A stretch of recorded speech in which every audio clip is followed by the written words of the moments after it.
O presidente do Sebrae, Paulo Okamoto, prestou depoimento hoje à CPI dos bingos.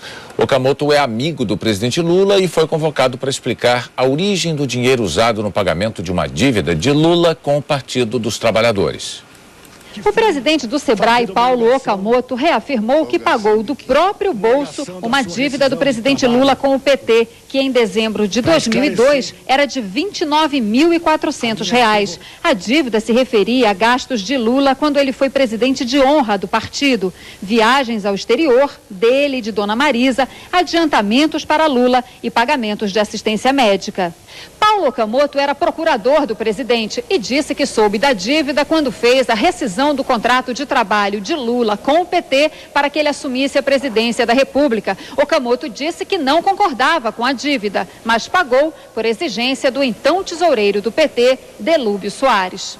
Segundo Okamoto, o pagamento foi feito em 4 parcelas, sempre em dinheiro vivo. Paulo Okamoto não conseguiu explicar por que evitou pagar em cheque ou por transferência bancária. Os pagamentos não foram declarados no imposto de renda. Okamoto disse que pagou a dívida sozinho e não avisou o presidente Lula para não constrangê-lo. O dinheiro foi depositado em nome de Lula, apesar de ele também não reconhecer a dívida. Eu paguei esses valores, entretanto, na minha visão, eu estava fazendo uma antecipação de recurso ao Partido dos Trabalhadores. Eu não me conformo de que essas despesas têm que ser assumidas pelo presidente e espero ser ressarcido um dia desses valores. O líder do governo no Senado, Aloysio Mercadante, apresentou um levantamento de viagens feitas por dirigentes do PFL usando dinheiro do fundo partidário. A mesma acusação feita pela oposição ao presidente Lula. A Justiça Eleitoral já determinou que o PFL devolva o dinheiro aos cofres públicos. O PFL entrou com uma representação dizendo que não tem que devolver e está se defendendo no TSE. O PT, infelizmente, foi para os seus dirigentes e falou, tem que devolver. E o Paulo Okamoto tentou resolver essa pendência porque o presidente Lula não aceitou essa decisão. O PFL não declarou nenhuma dívida, nenhuma. O PT declarou uma dívida de dinheiro emprestado ao hoje presidente da República, concedida com fundo partidário, com recurso público. O governo considerou o depoimento convincente. A oposição foi dura e exigente nas respostas e o doutor Paulo Okamoto foi absolutamente claro e convincente, e isso já é um episódio do passado. Mas a oposição acha que Okamoto não conseguiu esclarecer a origem do dinheiro usado para pagar a dívida do presidente. Ele não deixa claro como efetuou esse pagamento e por que efetuou se o próprio presidente não reconheceu a dívida.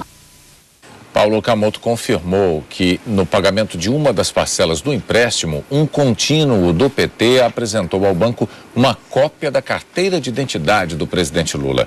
Para a oposição, isso demonstra que o presidente saberia do pagamento, ao contrário do que diz Okamoto.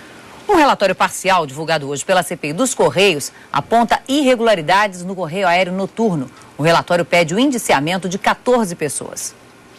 A investigação foi nos contratos do correio aéreo noturno dos últimos 5 anos. O relatório concluiu que as licitações foram manipuladas por um acordo entre as empresas SkyMaster e Beta, que superfaturaram os preços. A subcomissão de contratos da CPI calcula que só nos negócios com a SkyMaster, a principal responsável pelo transporte de correspondência para os Correios, as irregularidades deram prejuízo de 64 milhões de reais para o governo. Valor que deve aumentar ainda mais com a continuidade das investigações feitas pela própria CPI. O relatório aponta que a SkyMaster fez remessas ilegais de dinheiro para paraísos fiscais.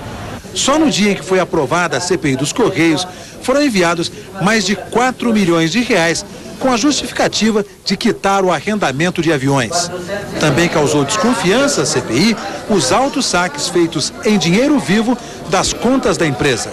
Há saques no caixa de 30 milhões de reais, que, a meu ver, podem qualificar indícios de que tenha se utilizado esse dinheiro para pagamento de propinas ou destinados a campanhas eleitorais. O relatório pede ao Ministério Público o indiciamento de 9 empresários em crimes como formação de quadrilha, fraude em licitação e sonegação de impostos, além de 3 funcionários e de 2 ex-presidentes dos Correios, Hassan Gebrim, do governo Fernando Henrique Cardoso, e João Henrique, já do governo Lula, por improbidade administrativa. A CPI também pede que sejam aprofundadas as investigações sobre o ex-secretário-geral do PT, Silvio Pereira, por suspeita de tráfico de influência. Em nota divulgada hoje, a Sky Master nega terminantemente todas as acusações feitas pela CPI. Diz que ganhou os contratos em licitações públicas e que nunca pagou propina nem mandou dinheiro para o exterior ilegalmente. A pedido da oposição, foi dado prazo de 5 dias para a análise do relatório. É um relatório que trata de um tema muito específico e que, ao nosso ver, não reflete a realidade completa da situação dos contratos examinados ao longo desses meses na CPI. A empresa Beta Cargo não se manifestou sobre o relatório. Em nota, a direção dos Correios informou que vai reavaliar o modelo de contratação, de gestão e de custos. O ex-presidente da estatal, João Henrique de Almeida e Souza, disse que durante toda a gestão dele assinou apenas um contrato que está sob análise do Tribunal de Contas. Já Hassan Gebrim afirmou que existe uma briga política muito grande entre PT e PSDB que o leva a acreditar que a inclusão de uma administração tucana no relatório se deva a isso. Gebrim disse ainda que todas as licitações da época dele foram feitas dentro de formas legais. O advogado Arnaldo Malheiros, que defende o ex-secretário-geral do PT, Silvio Pereira, declarou que se é preciso aprofundar as investigações é porque nada foi provado contra o cliente dele. O deputado Pedro Correia, presidente do PP, foi ouvido hoje no Conselho de Ética da Câmara e admitiu ter recebido R$700 mil do esquema de Marcos Valério. Ele reafirmou que usou dinheiro para pagar um advogado para defender o deputado Ronivon Santiago, acusado de comprar votos. Correia alegou que a quantia foi uma doação do PT e por isso não foi declarada.